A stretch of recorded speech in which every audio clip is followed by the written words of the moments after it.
En esta unidad estaremos hablando de los pastores como aquellos que capacitan a los miembros de la iglesia para que ésta pueda funcionar como un cuerpo. Y lo vamos a hacer a la luz de la enseñanza de Pablo en Efesios capítulo 4, los versículos 8 al 16. Debo decir que estaré usando ampliamente uno de los capítulos de mi libro, El cuerpo de Cristo, ¿por qué debo ser miembro de una iglesia local?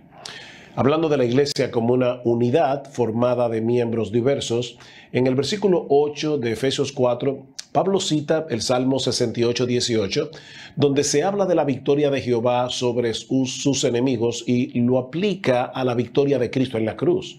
Por lo cual dice, subiendo a lo alto, llevó cautiva la cautividad y dio dones a los hombres. Cuando un pueblo vencía a otro, el capitán del ejército solía entrar en la ciudad en medio de una procesión triunfal, llevando consigo a todos los enemigos que habían sido tomados cautivos. Y entonces el capitán victorioso repartía el botín entre los suyos. Cristo es ese guerrero poderoso que en la cruz del Calvario tuvo una victoria aplastante sobre las huestes del mal. Él ascendió a los cielos no como un capitán derrotado, sino como un glorioso Salvador, que por medio de su muerte compró una gloriosa salvación para un sinnúmero de almas que antes eran cautivas de Satanás, pero que ahora le pertenecen a él. Él llevó cautiva una multitud de cautivos y de ellos tomó el botín y lo repartió con los suyos. ¿Cuál era este botín? Aquellos enemigos de guerra que por el poder del Espíritu Santo fueron transformados en siervos voluntarios y gozosos del Mesías, que ahora les sirven a él sirviendo a su pueblo.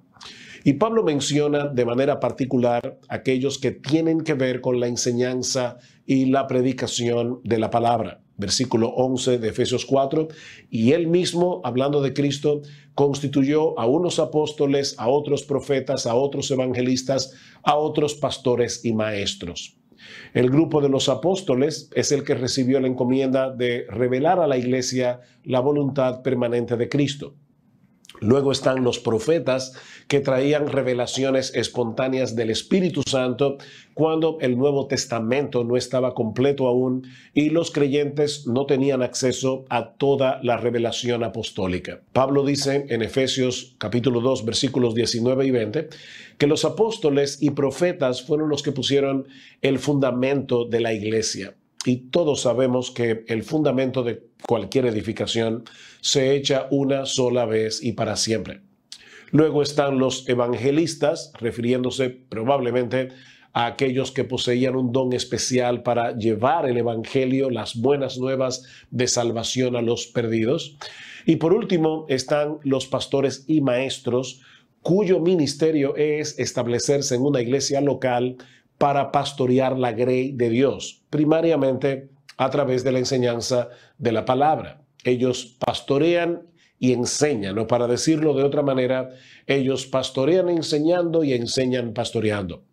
Su labor es pastorear eficazmente a la grey de Dios, enseñándoles con fidelidad la palabra de Dios. Pero ahora nota con cuidado cuál es el propósito de este ministerio de enseñanza pastoral en la iglesia. Pablo dice en el versículo 12, a fin de capacitar a los santos para la obra del ministerio, para la edificación del cuerpo de Cristo. Es de este aspecto del ministerio pastoral que queremos hablar en el resto de esta unidad.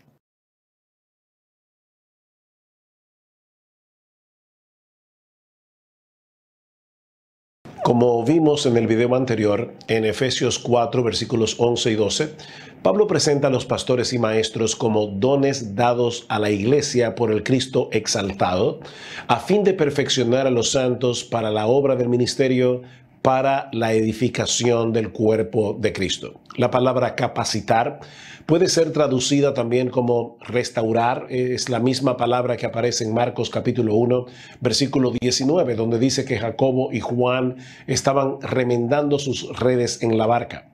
Ellos debían restaurar las redes agujereadas por el uso para que pudieran ser más efectivas en la labor de atrapar los peces. Y eso es precisamente lo que los pastores estamos llamados a hacer: enseñar a los creyentes la palabra de Dios que fue revelada a través de los apóstoles. De esa manera, equipamos a los hermanos para que sean más efectivos sirviendo a los demás en la iglesia conforme a los dones que Dios ha dado a cada uno.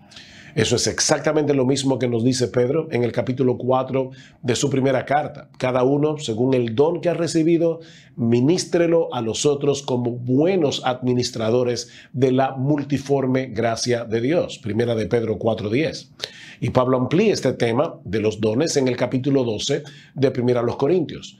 Porque si todos fueran un solo miembro, ¿dónde estaría el cuerpo? Pero ahora son muchos los miembros, pero el cuerpo es uno solo. Ni el ojo puede decir a la mano, no te necesito, ni tampoco la cabeza a los pies, no tengo necesidad de vosotros. Y vuelve sobre este mismo tema en el capítulo 12 de su carta a los romanos. Digo pues, por la gracia que me es dada a cada cual que está entre vosotros, que no tenga más alto concepto de sí que el que debe tener, sino que piense de sí con cordura, conforme a la medida de la fe que Dios repartió a cada uno. Porque de la manera que en un cuerpo tenemos muchos miembros, pero no todos los miembros tienen la misma función, así nosotros, siendo muchos, somos un cuerpo en Cristo y todos miembros los unos de los otros. Dios no diseñó la iglesia para que los pastores hagan todo el trabajo, sino para que equipen a los creyentes, de manera que todos juntos hagan la obra del ministerio. Cuando la iglesia no funciona de acuerdo al diseño de Dios, el cuerpo no puede desarrollarse y crecer. Ese es el tema que Pablo continúa tratando en los versículos 13 al 16 de Efesios 4. ¿Cuál es la meta que todos debemos perseguir como iglesia?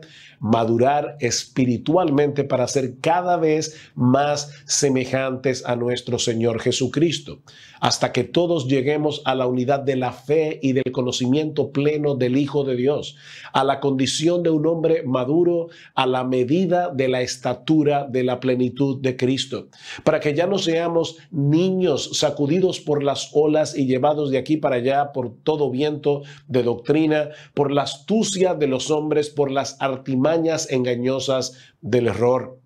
En Romanos 8:29, Pablo nos dice que los creyentes fuimos predestinados por Dios para ser hechos conformes a la imagen de su Hijo.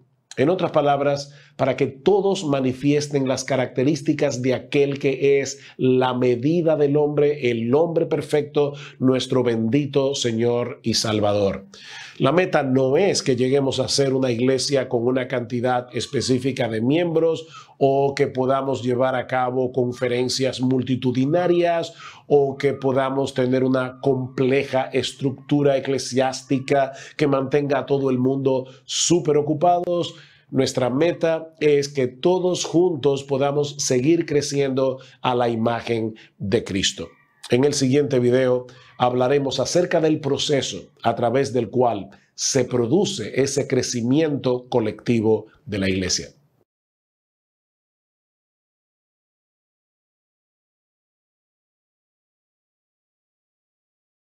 En los versículos 15 y 16 de Efesios 4, Pablo vuelve de nuevo a la figura del cuerpo humano para instruirnos en cuanto al crecimiento de la iglesia.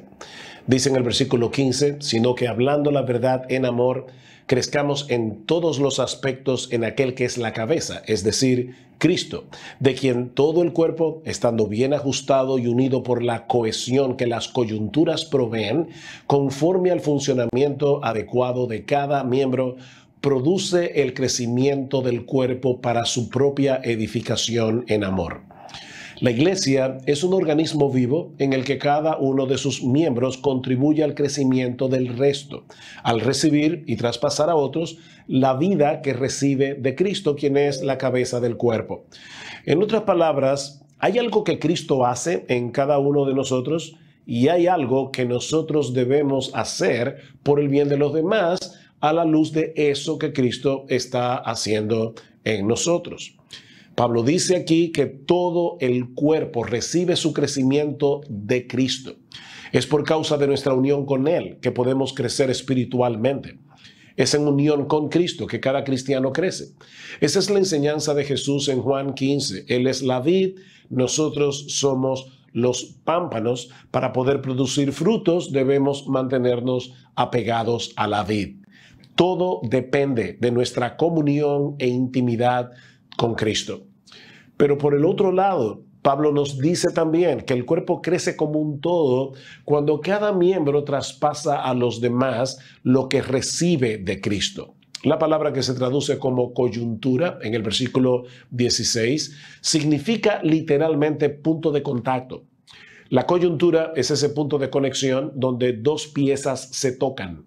En este caso, la coyuntura funciona como un canal a través del cual la provisión que viene de Cristo como cabeza se traspasa a los demás miembros del cuerpo. Cada miembro es colocado por Cristo en un lugar específico para realizar funciones específicas bajo el liderazgo de los pastores provistos por él y que Pablo menciona en el versículo 11.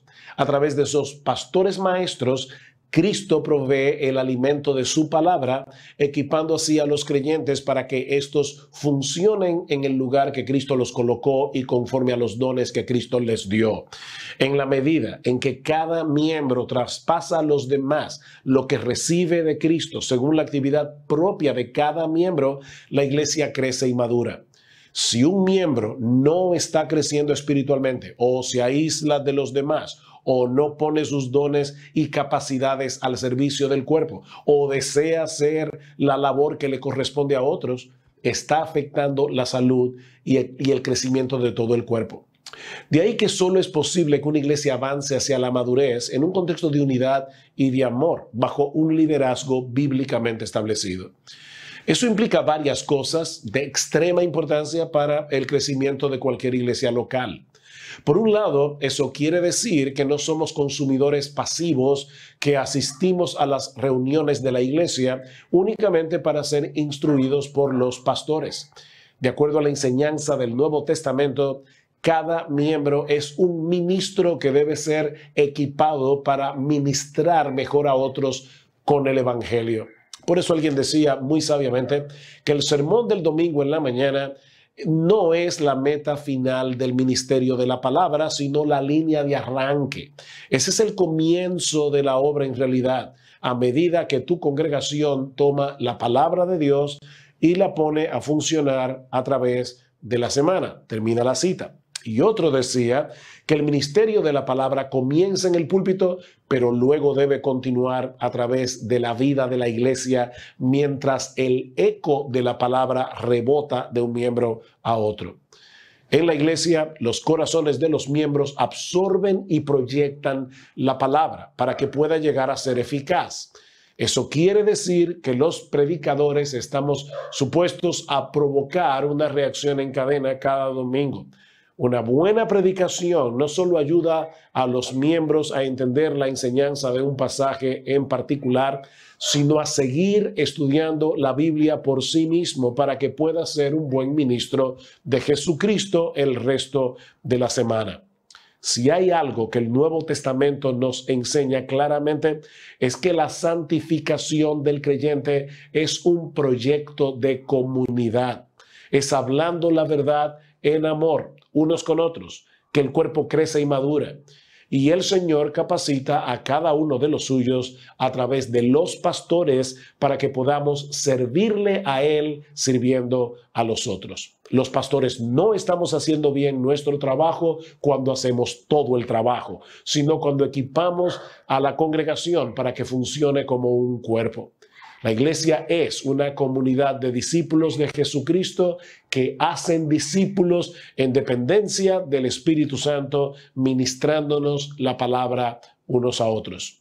Si quieres profundizar más en este tema, te recomiendo leer El enrejado y la vid de Colin Marshall y Tony Payne, así como El proyecto de la vid de los mismos autores. Ambos libros serán de mucha ayuda para moldear tu cultura ministerial en torno al discipulado.